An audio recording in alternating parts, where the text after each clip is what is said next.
ওই সিল্লাইকাটা কি হইল আবার? বুঝতাছি না তো, ল যাই।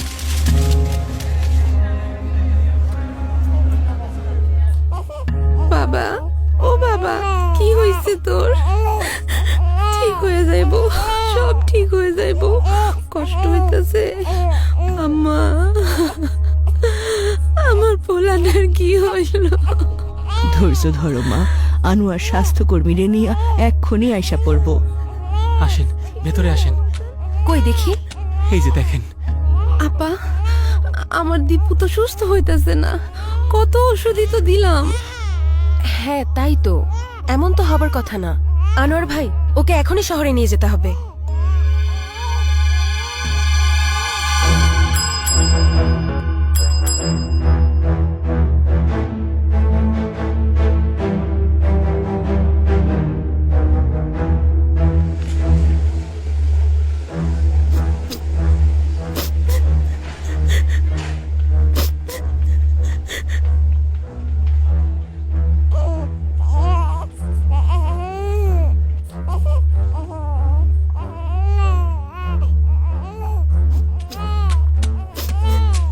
কই দেখি, সব রিপোর্ট এসেছে? আমাদের আশঙ্কাই সত্যি হলো। ম্যাডাম, আমার ছেলে বাঁচবো তো?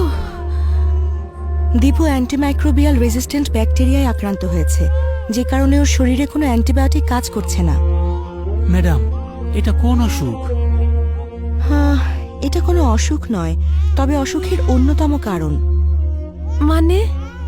সাধারণত ব্যাকটেরিয়াজনিত অসুখ সারানোর জন্য আমরা অ্যান্টিবায়োটিক ব্যবহার করে থাকি। কিছু নির্দিষ্ট কারণে সেসব ওষুধের বিরুদ্ধেই কখনো কখনো ব্যাকটেরিয়া প্রতিরোধী ক্ষমতা তৈরি করে ফেলে। তখন আর সেই ওষুধ কাজ করে না, ফলে রোগ নিরাময় করা কঠিন হয়ে পড়ে। আমার দীপুর সাথে কেন এমন হইল? ওর তো মাত্র 6 মাস বয়স। অ্যান্টিবায়োটিক প্রতিরোধী ব্যাকটেরিয়া এখন সর্বত্র, কে কখন আক্রান্ত হবে সেটা বলা মুশকিল। উনি কাজলি, একজন গার্মেন্টস কর্মী। উনিও একই ধরনের অ্যান্টিবায়োটিক প্রতিরোধী ব্যাকটেরিয়ার শিকার, আর এই যে উনিও একই কারণে ভুগছেন। ঠিক বুঝলাম না আপা, একটু সহজ কইরা বুঝায় বলবেন?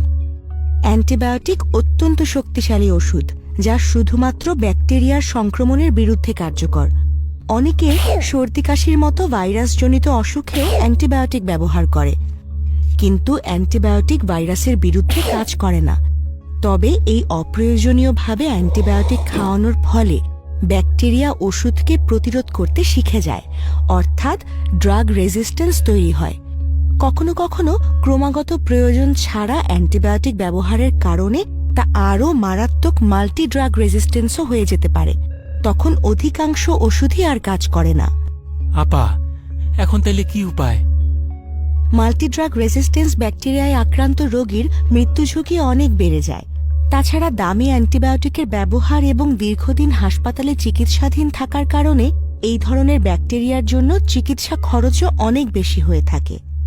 কেউ কেউ আবার চিকিৎসকের পরামর্শ ছাড়াই অ্যান্টিবায়োটিক সেবন শুরু করে এবং কোর্স সম্পূর্ণ না করেই বন্ধ করে দেয়। বিকেলের অ্যান্টিবায়োটিকটা খেয়েছো বাবা? অসুখ তো সেরে গেছে রে মা, আর ওষুধ খেয়ে কি হবে? না বাবা, একবার অ্যান্টিবায়োটিক সেবন শুরু করলে তার কোর্স সম্পূর্ণ করা খুবই জরুরি, নইলে প্রতিরোধী ব্যাকটেরিয়া জন্ম নেবে শরীরে, পরে অ্যান্টিবায়োটিক আর কাজ করবে না। আমাদের চারপাশে অসংখ্য ব্যাকটেরিয়া, ভাইরাস ও অন্যান্য জীবাণু ঘুরে বেড়ায়। যদি আমরা পরিষ্কার পরিচ্ছন্নতা ও যথাযথ স্বাস্থ্যবিধি মেনে না চলি, তাহলে সহজে আক্রান্ত ব্যক্তির মাধ্যমে অথবা খাবার বা পরিবেশের মাধ্যমেও ব্যাকটেরিয়া আমাদের শরীরে প্রবেশ করতে পারে।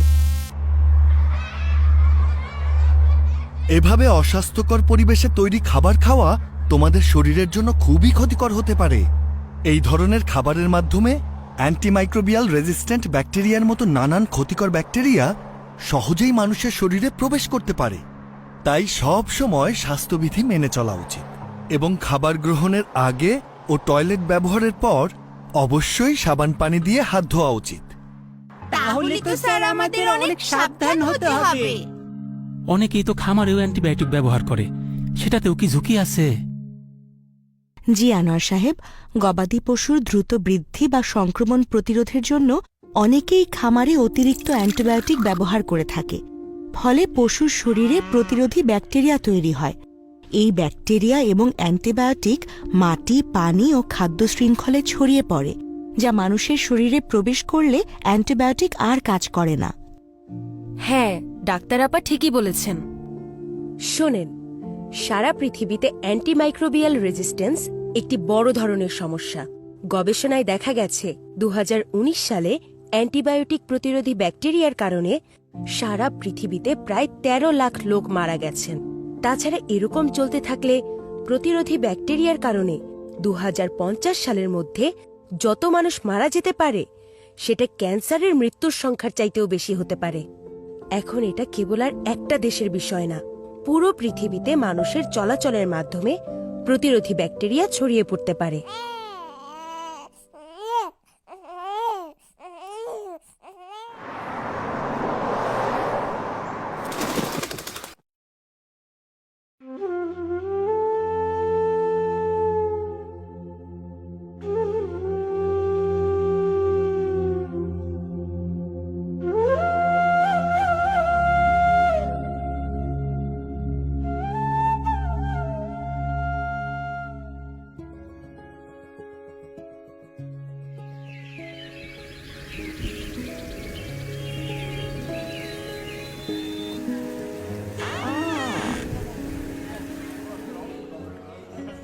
না, এভাবে আর চলতে দেয়া যায় না। আমার দীপুর মতো অবস্থা যেন আর কারো না হয়, এই বিষয়ে গ্রামের সবাইরে সচেতন করতে হইব। অ্যান্টিবায়োটিক শুধুমাত্র চিকিৎসকের পরামর্শে গ্রহণ করবেন। সাধারণ সর্দি কাশি কিংবা অন্যান্য ভাইরাসজনিত অসুখে অ্যান্টিবায়োটিক কাজ করে না। যখন ওষুধ খাওয়া শুরু করবেন, অবশ্যই পুরো কোর্স সম্পন্ন করবেন। মাঝপথে ওষুধ বন্ধ করে দিলে শরীরে অ্যান্টিমাইক্রোবিয়াল রেজিস্ট্যান্ট ব্যাকটেরিয়া তৈরি হতে পারে। তাতে পরবর্তীতে অ্যান্টিবায়োটিক আর কাজ করবে না। আমার মতো আপনারাও অপ্রয়োজনীয় অ্যান্টিবায়োটিক ব্যবহার বন্ধ করেন। এখন আমি খামারে পশুদের সুস্থ রাখতে পরিচ্ছন্নতা ও স্বাস্থ্যবিধি মেনে চলি। পশুরা অসুস্থ হইলে তাকে ডাক্তারের পরামর্শ নিয়ে ওষুধ খাওয়াই। আমরা আমাদের স্বাস্থ্য কেন্দ্রে অতিরিক্ত দর্শনার্থীদের আসতে নিরুৎসাহিত করি, কারণ আক্রান্ত রোগীদের থেকে অ্যান্টিবায়োটিক প্রতিরোধী ব্যাকটেরিয়া সুস্থ মানুষের মাঝে ছড়িয়ে পড়ার সম্ভাবনা থাকে। এছাড়াও আমাদের স্বাস্থ্যকেন্দ্র এবং আশেপাশের এলাকা পরিষ্কার পরিচ্ছন্ন রাখা অত্যন্ত জরুরি, যাতে জীবাণু সংক্রমণের ঝুঁকি কমানো যায়। এতে অ্যান্টিবায়োটিকের ব্যবহার এবং এর রেজিস্ট্যান্সের ঝুঁকিও কমে আসে। এইটা তো অ্যান্টিবায়োটিক। তুমি কি ডাক্তার আবার সাথে পরামর্শ করে নিয়ে আইছো? না তো, গত মাসে সেলিমেরও এই সমস্যা হয়েছিল, তখন তো এই ওষুধ খাই সুস্থ হয়েছে।